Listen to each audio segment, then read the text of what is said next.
नमस्कार। आज संडे है, टीसीएच पर आपका स्वागत है। दोपहर के बज रहे हैं 2 और हमारे साथ हैं हमारे मित्र और सीनियर पत्रकार राजू परुलेकर जी। राजू भाई, बहुत बहुत स्वागत। तो धन्यवाद आप तो सर। मुंबई में हैं, मैं दिल्ली में हूं, लेकिन हमारे प्रधानमंत्री जी थे बैंकॉक में, थाईलैंड की राजधानी बैंकॉक में।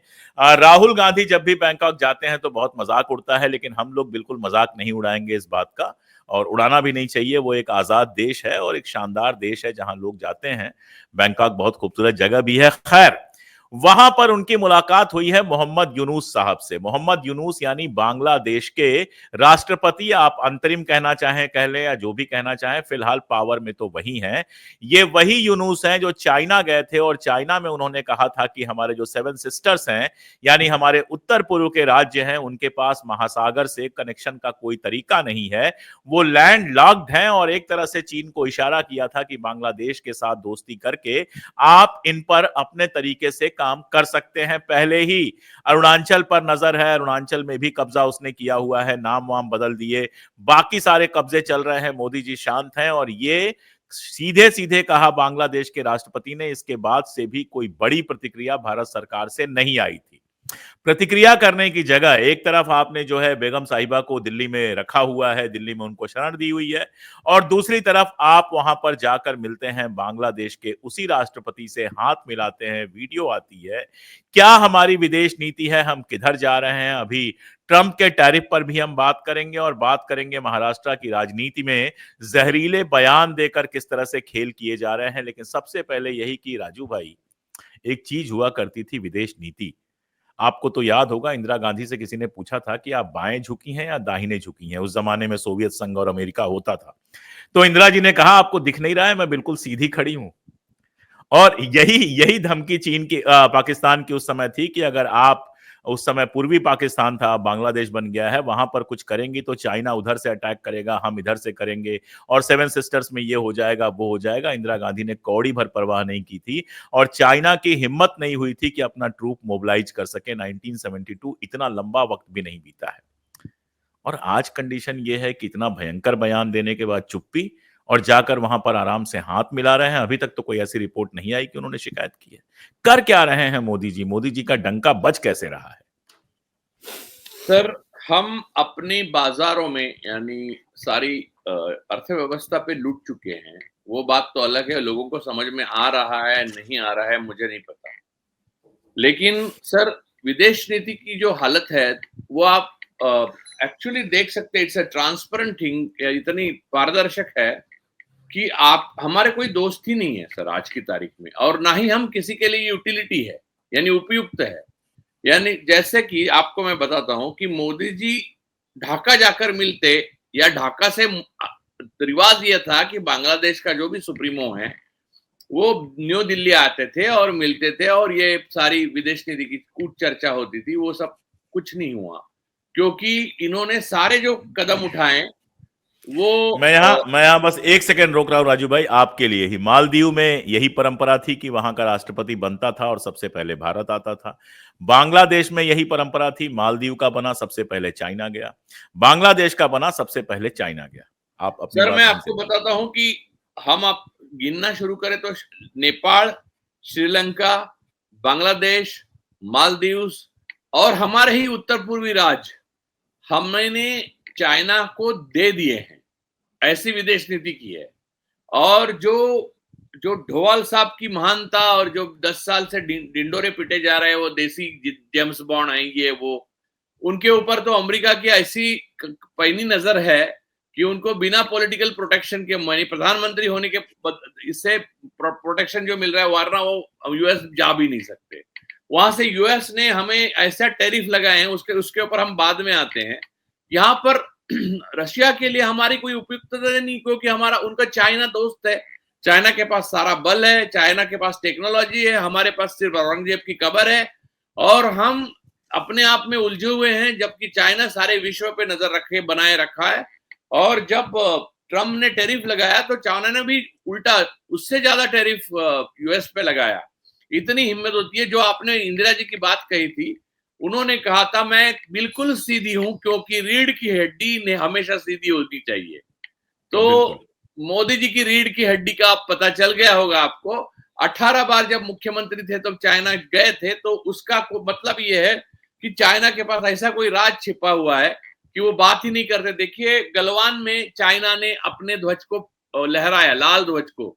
यहाँ अर्बन नक्सल करते हैं, तो अर्बन नक्सल बेसिकली माओवादी हुआ करते थे। और 72 में जब माओ जिंदा थे तब इंदिरा ने उनको भीख नहीं दी। और आज की तारीख में चाइना का वही वो जो झंडा है, कम्युनिस्ट झंडा, वो गलवान में लहरा रहा है। वो अरुणाचल प्रदेश के गांवों के नाम बदल चुके हैं। अब तो सारे के सारे मणिपुर में का जो आपने करके रखा है मोदी जी ने, वो वहां का कोई भी देखिए, हर राज्य में वहां पर स्टारलिंक यानी बाजू के राज्य से नेट लिया जा रहा है चाइना से। तो सारी चीजें हैं वो अपने हाथ से बाहर जा चुकी हैं सर। और लोग मिलिट्री, यहाँ तक मिलिट्री को इन्होंने आरती वारती लगानी शुरू कर दी है, रोज आरती वारती होती है। ये सारी चीजें बकवास चीजें करने लगे। हमारी इतनी प्रोफेशनल मिलिट्री थी, उस मिलिट्री का भी इन्होंने आरएसएस बनाने की कोशिश की है। अब कितनी कामयाब हुई है, कितनी कामयाब नहीं हुई है। आरएसएस बनाते, लेकिन कम से कम हथियार और बाकी सारी चीजें तो दे देते। आर्मी ऑफिसर्स रो रहे हैं कि हमारे पास मॉडर्न हथियार नहीं है, चाइना से तुलना कर रहे हैं अपनी। तो सर अपना मॉडर्न हथियार की बात तो अलग है, लेकिन हथियार आज के तारीख में डेटा है सबसे बड़ी बात। हम अपना ही डेटा लोगों को बेच रहे हैं, पहली बात। दूसरी बात सर, आसमान में जो हमारा पूरा नियंत्रण था, क्योंकि जब इंदिरा जी ने 1975 में विस्फोट किया था, परमाणु विस्फोट, तो पोखरण में, तब पता तक नहीं चला इतने सारे सैटेलाइट होने के बाद यूएस को। लेकिन आज की तारीख में क्या किया है मोदी जी ने, पूरा स्टारलिंक को अपना स्पेस ही दे दिया। तो एलन मस्क अब भारत की हर कोने पे नजर रख सकता है, यानी अमेरिका रख सकता है। तो अब एयरफोर्स का कोई मतलब ही नहीं बनता है। ये जा के जो वादे करके आए हैं फ्रांस में, रफाल ये वो, उससे क्या करेंगे? पहली बात तो ये, उन्होंने ज्यादा कीमत में इसलिए खरीद दिया क्योंकि उनके दोस्तों को बचाना था उनको। यहाँ पर अपने ही दोस्तों के लिए उन्होंने चाइना को, यानी देश पूरा अखंड खंड होके बिक रहा है। बीच का देश जो है, वो जो भी लक्षद्वीप वगैरह है, वो अडानी ले रहा है। और वहां पर पोर्ट और एयरपोर्ट पे वो क्या करता है, कौन से ड्रग्स आते, कुछ भी किसी को नहीं मालूम, बोलने की अनुमति नहीं। और जुडिशरी पूरी इतनी बर्बाद हो चुकी है कि आपको न्याय, अगर आपका बात सत्य है तो भी न्याय मिलने की कोई आशा नहीं है।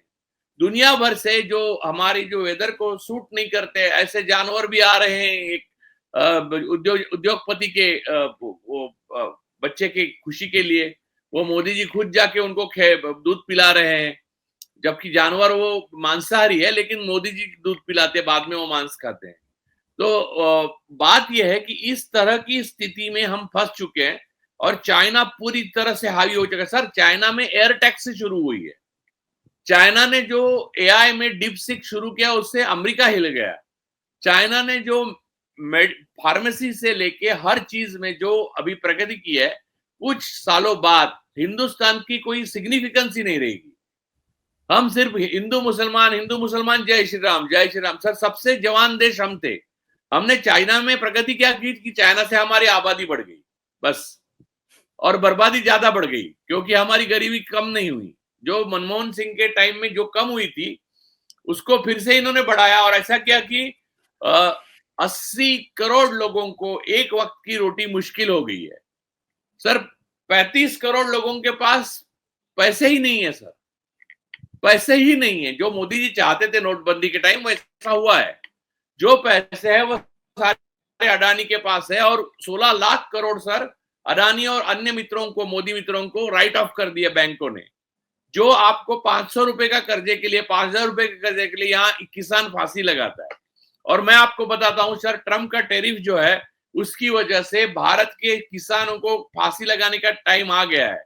ऐसे लेवल पे लेके अगर इसका जवाब अगर कड़ा रुख अपना कर नहीं देते, सरकार देगी नहीं, क्योंकि उनको अडानी को बचाना है। देखिए साइमल्टेनियस, आप एक मैं ट्विटर हैंडल बताता हूँ, गौरव सबनीस, वो ट्विटर हैंडल पे जाके देखिए। उन्होंने हर वक्त वो खुलासा करते रहते हैं, वहां प्रोफेसर है वो यूएस में, इंडियन।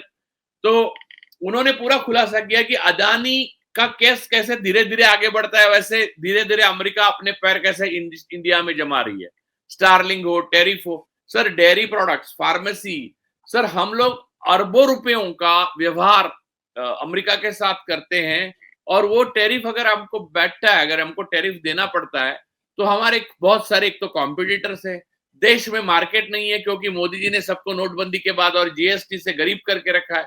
सर माल बेचेगा कहाँ आदमी, और कहाँ 6 महीने 8 महीने में आप देखेंगे कि स्थिति इस तरह से हो जाएगी कि आपके आपके खिलाफ चीन है, आपके खिलाफ आपके सारे बाजू वाले देश है, नेपाल आपके साथ है, क्योंकि कोई भी दुर्बल के साथ नहीं रहना चाहता।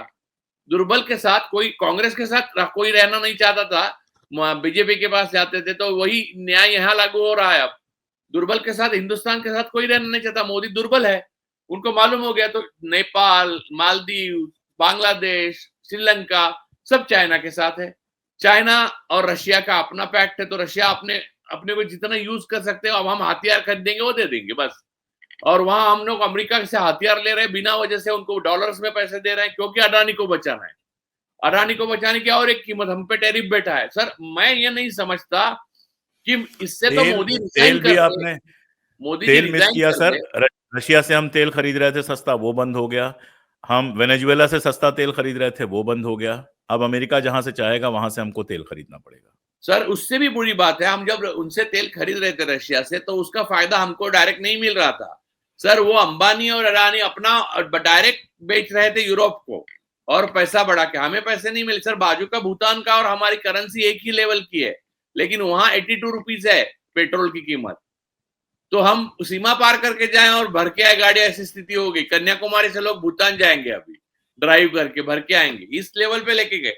तो ये जो हमारी विदेश नीति, अर्थनीति, विदेश नीति में डोवाल और जयशंकर, अर्थनीति में निर्मला सीतारामन, यानी और प्रधानमंत्री अपने नरेंद्र मोदी, तीनों को रिजाइन करके अडानी का केस का जो न्याय लॉजिकल होता है वो हो देना देशभक्ति का लक्षण होगा।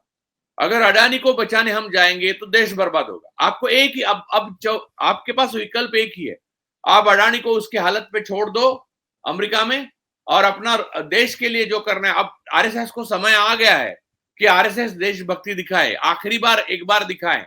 स्वतंत्रता संग्राम में तो दिखा नहीं सके, तो अब मौका आया है, वो अडानी को अमेरिका के हवाले कर दे और देश का स्टैंड अलग ले ले, टैरिफ डाल दे अमेरिका पे, जितना टैरिफ उन्होंने बढ़ाया उतना बढ़ाए सर, क्योंकि ये एक ट्रेड वॉर है।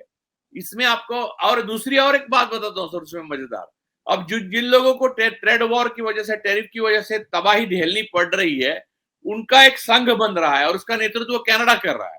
बस कनाडा से इन्होंने दुश्मनी पहले ही मोल ली है मोदी जी ने। डोवाल ने अपने साहसवाद के लिए वहां भी कुछ करके रखे हैं। तो अब अपने लिए कुछ भी नहीं बचा सर, देश को ना मित्र बचा है, ना देश के पास वित्त बचा है, ना देश के पास मिलिट्री फोर्स पावरफुल है जिसके पास हथियार पूरे, ना हमारा आसमान है क्योंकि वो स्टारलिंक को हमने दे दिया, और हमारी जमीन चीन ले रहा है।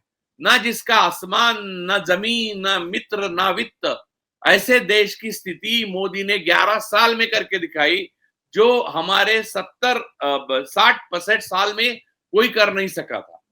तो ये इतनी भयंकर हालत है, 6-8 महीने में आपको पता चलेगा सर। हम अखंड भारत छोड़िए, अखंड भारत तो है ही, हम वो खंड खंड होने की तरफ मोदी, आरएसएस और हिंदू मुसलमान वाला जो नैरेटिव है वो लेने जा रहे हैं इनको। और वहां टैरिफ बैठ रहे हैं और यहाँ वक्फ बोर्ड पे चर्चा हो रही है, और वक्फ बोर्ड में आप ये क्या कर रहे हैं, अपने देश के नागरिक जो है, हमारे भाई हैं, हमारे कोएग्जिस्टेंस है उनका, हम लोग सह अस्तित्व पे विश्वास रखते हैं, उनको सेकंड सिटीजन बनने को कह रहे हैं, जबरदस्ती कर रहे हैं, दबाव में ला रहे हैं, उनका दमन शोषण कर रहे हैं, उनकी चिंता ऐसे कर रहे हैं कि आप मोहम्मद अली जिन्ना हो, वो ऐसा दिखा रहे हैं। तो वो सारा करके आप उनको देश के प्रति जो प्यार मोहब्बत होती है उसी को खत्म कर रहे हो अपने नागरिकों के, ताकि मोदी ने बाहर ही नहीं, अंदर भी, देश के अंदर भी अपनी ही जनता के खिलाफ एक तरफा जंग छेड़ी है, और इनको रिजाइन किए बिना देश ठीक हो नहीं सकता। अब इस समस्या का मूल जो है वो मोदी सरकार है और अडानी है और ओलिगार्क है और कुछ। तो उनका अगर आपको ठीक करना है तो जनता को क्या करना चाहिए कि ये सरकार को कहना चाहिए कि आप इलेक्शन कमीशन के आशीर्वाद से और चंद्रबाबू नायडू, नीतीश कुमार के मजबूरी से यहाँ पर सत्ता में बैठे हुए हैं, लेकिन आप नमस्कार, आप देशद्रोह कर रहे हो तो आप जाना पड़ेगा, आप रिजाइन कर दो। अगर रिजाइन नहीं करते सर तो 8 महीने में वैसे भी देश का जो होगा उससे रिजाइन करके भागना ही पड़ेगा बहुत लोगों को। आप जब बता रहे थे तो मुझे अफ्रीका का एक किस्सा याद आ रहा था। राजू भाई, अफ्रीका एक ज़माने में हम आप जानते हैं कि पूरी तरह से अमेरिका, यूरोप के ऊपर डिपेंडेंट था। पिछले ज़्यादा नहीं 5-7 सालों में कंडीशन ये हुई है कि अफ्रीका में चाइना का इन्वेस्टमेंट जो है वो अमेरिका और यूरोप दोनों को बाहर कर चुका है। अमेरिका ने उनके ऊपर टैरिफ लगाया, चाइना ने 0% कर दिया। तो अफ्रीका सीधे खड़ा है चाइना के साथ क्योंकि उसका पैसा लगा है। पश्चिम एशिया में हमारी आवाज हुआ करती थी, जबरदस्त आवाज हुआ करती थी। पश्चिम एशिया में कोई भी मैटर होता था तो भारत की अपनी एक आवाज हुआ करती थी। आज पश्चिम एशिया में इतना सब कुछ चल रहा है। अच्छा, मैं लगातार वीडियोस करता हूं तो लगातार वहां के अखबार, वेबसाइट रिसर्च करता रहता हूं। इंडिया का नाम नहीं आता राजू भाई, कोई नाम ही नहीं लेता है इंडिया का कि हाँ इंडिया भी कहीं से है। रशिया यूक्रेन में वार चल रहा है, कोई इंडिया का नाम ही नहीं लेता है। गए कहीं प्रधानमंत्री तो उनके मुंह पे भले कह दे, लेकिन पीछे कोई नाम तक नहीं लेता है। सर हाँ, इस मैं पे चुप एक हो गया। हाँ टिप्पणी मैं बोलिए, आप करना बोलिए। हाँ, चाहूंगा। बिल्कुल करिए। हाँ, प्रधानमंत्री जो बाइडेन के दबाव में जेलेंस्की को मिले, ये ये मिले ये जो शो है ये राजू परुलेकर का ही है। मेरा काम तो बस आपको थोड़ा थोड़ा उकसाना है। नुकसान है। नहीं नहीं सर, हुआ यूं था कि जो बाइडेन के दबाव में, प्रशासन के, अमेरिकन प्रशासन के दबाव में जेलेंस्की साहब को मिले यूक्रेन के मोदी जी, तो जिन्होंने वो वॉर रुकवा दी थी, ऐसा ऐसा बोली थी ना, दूसरे दिन 8 दिन में डोवाल साहब पूरी तरह से एक शरणार्थी होता है वैसे एक एक, एक हैबिचुअल क्रिमिनल की तरह पुतिन साहब के सामने बैठे थे। बीच में कांच लगी हुई थी बुलेट प्रूफ। हमारे समकालीन जो हैं तानाशाह, जो पुतिन हैं, उनसे ये इतने भयभीत है, इतने डर चुके हैं। तो इतनी कायरो, देखिए एक संप्रभुता वाला देश इतना कायरो की तरह व्यवहार करता है। वो समझा रहे थे वहां पर जाकर डोवाल साहब कि जेलेंस्की साहब को हमारे मोदी साहब क्यों मिले। I was happen to be there sir, ऐसा उनका स्वर था। सर इस तरह का लांछन इस देश ने कभी नहीं देखा। तो अब और हम जेलेंस्की ने भी जाते जाते सुना दिया था, आप वो छोड़ दिए कि जाते जाते सुना दिया था कि पहले रशिया का साथ छोड़ो फिर कोई बात है, वरना क्या मतलब है। करेक्ट। और यूरोप तो गिनता ही नहीं है। अब देखिए फिलिस्तीन की बात है, जहां आप बहुत सारे वीडियोस कर चुके हैं और बहुत बार चर्चा आप करते हैं। फिलिस्तीन में जो हो रहा है नरसंहार, हिंदुस्तान के राजनीति, मैं देख रहा हूं राजनेताओं में, प्रियंका गांधी कंसिस्टेंटली फिलिस्तीन का मुद्दा उठा रही है। बिल्कुल और बिल्कुल। भारत सरकार का नेचुरल एलाई, यानी हमारे फिलिस्तीन के साथ इतने संबंध रहे, हम जिस तरह से हथियार माडानी के वगैरह वो इजराइल को देकर, इजराइल से दोस्ती रखना गलत नहीं है सर, ये, लेकिन ये अदानी और नेतन्याहू और ये ट्रायंगल के लिए हो रहा है, ये कार्टेल के लिए हो रहा है। तो वो सब जो हो रहा है उसकी वजह से हमारा मिडिल ईस्ट भी हमारे खिलाफ गया। वो दिखा नहीं रहे कई देश, लेकिन फिलिस्तीन को अब मालूम है, दुनिया को मालूम है। अब इससे हम अमेरिका के बराबर के नहीं होता थे। हम इजराइल को मदद इसलिए नहीं कर रहे हैं मोदी जी की अमेरिका के बराबर, अमेरिका का स्टैंड है प्रो इजराइल, तो हम प्रो इजराइल है। इजराइल और फिलिस्तीन में जो भी है वो धार्मिक नहीं है, या फिर वो यहूदी और मुसलमान वाला नहीं है। वो एक भूमि को लेकर एक समस्या है, और वो समस्या में गांधी जी से लेकर आज तक हमने फिलिस्तीन का पक्ष लिया है, और वही हमारा कायम पक्ष रहा है। यूनाइटेड नेशंस में भी मजबूरन इनको वही पक्ष लेना पड़ता है। लेकिन चुपके से आप जिस तरह से नेतन्याहू के साथ व्यवहार करते हो और देश को भी अंधेरे में रखते हो, उससे हमारा ये हुआ है कि हमारा इजराइल तो यूटिलिटी बेस्ड दोस्त है, और इजराइल हमारा किसी का दोस्त नहीं है। इजराइल किसी का दोस्त नहीं है। इजराइल, देखिए इजराइल यूटिलिटी बेस्ड यानी नेतन्याहू किसी का दोस्त नहीं। वो खुद अपने भ्रष्टाचार के आरोपों में रोज फंसा हुआ, मार रहे हैं। तो यहाँ पर मोदी जी ने करके ये रखा है कि हम वहां फिलिस्तीन में भी मुंह दिखाने के काबिल नहीं। कल अगर गाजा में हिंदुस्तानी कोई जाता तो लोग सम्मान से उठते कि इतना बड़ा हमारी बर्बादी होने के बाद भी हमारा दोस्त है। हमारे अब वो लिबिया नहीं रहा, वो इराक नहीं रहा, वो अब हम ईरान के भी दोस्त नहीं रहे सर, क्योंकि ईरान भी तो उसमें लड़ाई में, और किसी को, अब मोदी जी किसी के साथ है ऐसा कोई गिन ही नहीं सकता। जहां ट्रम्प ने उनको भरोसा किया था, अब जब ट्रम्प सत्ता से उतर गया और बाइडेन आ गए, तो इन्होंने वहां पर अमेरिका में गए तो ट्रम्प ने कहा वो मेरे दोस्त है, मैं मिलूंगा जरूर। तो इनके लोगों ने कहा कि ऐसा कोई प्रोग्राम ही नहीं है। तो ट्रम्प ने समझ लिया, वो जानबूझ के एक की तरह कहता है वो। हमेशा हमेशा हर बात में बोलता है वो मेरे मित्र हैं। और बाद में टैरिफ लगा देता है और भी समन्स भेज देता है अडानी को, क्योंकि वो इनको गिना रहा है कि आप किसी के दोस्त नहीं हो सकते। और हिंदुस्तान के अंदरूनी राजनीति में उन्होंने विपक्ष को दबाया है, उनका दमन कर रहे हैं। मुसलमानों के प्रति और दलितों के प्रति इनके दुर्व्यवहार की कोई सीमा नहीं है।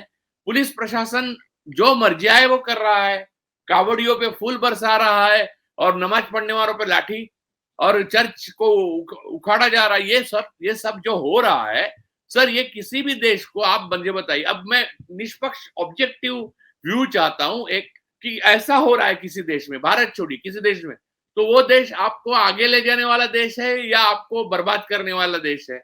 ये देश सुसाइडल मिशन पे चला है। और हमारे अंदर के राजनेता क्या कर रहे हैं? अंदर के राजनेता वक्फ बोर्ड पे टेंशन में लगे हुए हैं।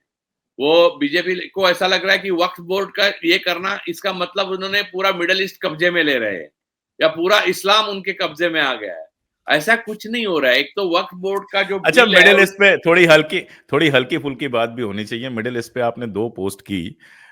एक कुछ हिंदू जीन्स करके कोई महिला थी, अब वो जीन्स में हम लोग जो पहनते हैं वो वाली नहीं, जीन वाली बात कर रही थी शायद वो। और उनका एक पोस्ट आया जिसमें उन्होंने कहा कि मुझे दुबई का गोल्डन वीजा मिल गया है, क्योंकि मैं और रिजर्वेशन से तंग आई। क्योंकि मैं रिजर्वेशन से तंग आई हूं। और दूसरा, आज आप ही का ट्वीट मैं देख रहा था जिसमें आपने बताया कि कुणाल कामरा वाले मसले पे सबसे ज्यादा शोर मचाने वाले और लगातार एंटी इस्लामिक बातें करने वाले एक नेता जो हैं, उनका नाम तो मुझे नहीं पता, आप नाम बताएंगे, उनके पास पहले से गोल्डन वीजा है। उन्होंने राहुल कामरा कनाल, केस राहुल के बाद वो हैबिटेट सेंटर को तोड़फोड़ किया था, जी जी वैंडलाइज किया जी। था। तो उनके पास भी दुबई का गोल्डन वीजा है। तो ये बताइए कि ये जो हिंदू जीन, ब्राह्मण जीन और शिवसेना और फलां ढिमका के लोग हैं, ये इनको दुबई से इतना प्यार क्यों है? शेखों के शहर से उनको इतना प्यार क्यों है? वो तो एक इस्लामिक स्टेट है। सर इतना इतना इतना अगर गोलवलकर गुरुजी की बंच ऑफ थॉट्स पे प्रेरित और सावरकर की थ्योरी से प्रेरित होकर हिंदुत्व बढ़ रहा है। जो अमित शाह जी का भाषण मैं सुन रहा था, आधा तो झूठ बोले वो, यानी सदन में झूठ बोलने की नई परंपरा बीजेपी ने 11 साल शुरू की है। यहाँ भी महाराष्ट्र में झूठ बोला जाता है, यूपी में भी झूठ बोला जाता है और लोकसभा में भी जाता है। तो वो जो कह रहे थे उससे मुझे लगा कि प्रधानमंत्री देखते तक नहीं होंगे मुस्लिम देशों की तरफ, लेकिन हर देश में जाके गले लगाते हैं शेखों को। हर देश में उनका सर्वोच्च जो सम्मान है वो उनको मिलना चाहिए, ऐसी उनकी आकांक्षा है और मिलता है वो। और हम लोग इतना अगर नफरत करते हैं, मुसलमान जो फ्रूट मर्चेंट है, फल व्यापारी है, मटन वाला है उनसे, और पंक्चर वाला है उनसे नफरत करते हैं, तो पेट्रोल डीजल गैस मंगाना बंद करें मोदी जी। भक्तों की गाड़ियां अगर इनके हिंदुत्व से चल रही है तो चलने दीजिए। लोग भाग रहे सर, आपको मैं बताता हूं, कल अगर Kuwait, Jordan, Oman, UAE, Dubai, Abu Dhabi, कोई भी यानी ऐसा डिक्लेयर करे कि भाई साहब आप लोग हिंदू हो, ब्राह्मण हो, आपका आरएसएस का पीछे यानी बैकग्राउंड है, कोई बात नहीं, हम आपको सिटीजन बनाना चाहते हैं, अच्छा जीवन आप जीना चाहते हो तो आ जाइए। सर मैं आपको लिख के देता हूं, ये पूरा का पूरा बीजेपी आरएसएस सारा वहां जाएगा और कवायद ववायद करना सब बंद कर देगा। सर इनमें देशभक्ति रत्ती भर नहीं है। देशभक्ति होती तो स्वतंत्रता संग्राम में लड़ते सर। ब्रिटिशों के खिलाफ आज भी बोलने की ताकत नहीं है इनकी। सर गोरा दिखा, वो किस देश का है वो भी नहीं देखते, वो जो बोले वो सही, ना खाता ना वही, ऐसा इनके हालत है सर। सर आपने यूरोप और देशभक्ति की बात की, आपने देशभक्ति की बात की, तो आप ही के स्टेट के एक नेता हैं संजय निरुपम, पत्रकार भी रहे हैं, सामना के ग्रुप एडिटर वगैरह थे। उनका एक बयान आया बॉस, वक्फ बिल पर होने वाले विरोधों को लेकर।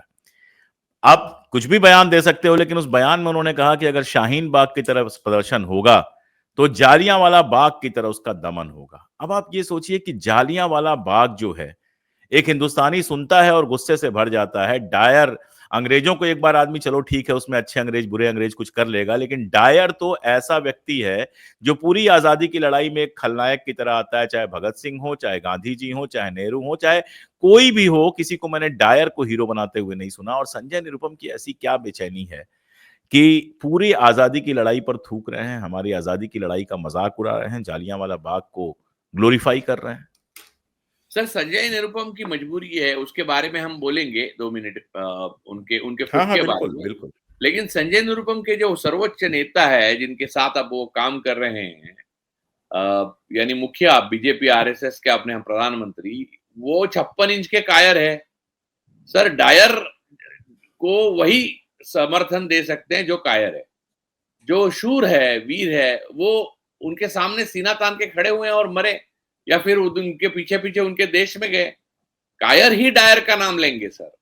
तो संजय निरुपम की आप स्टोरी सुनिए आप।